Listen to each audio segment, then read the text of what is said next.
Today, we're diving a bit more back into the NAR settlement and talking about it, how it impacts you as a seller.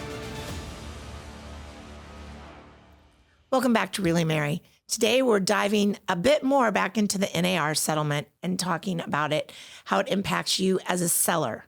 Well, in the past, a listing agent would negotiate a certain compensation to sell your home and then share a portion of that commission/compensation with the agent that brought the buyer. While you still have that option to proactively offer compensation to the buyer's agent when you list your home, you do not have to. While the compensation has always been negotiable, you now have two options when it comes to compensating the buyer's agent.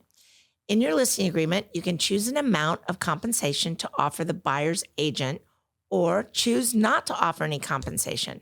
If you opt not to offer compensation for the buyer for their agent's payment as a part of their offer is what you want to do. They can do that as a concession, or you can offer it as they would put in for compensation.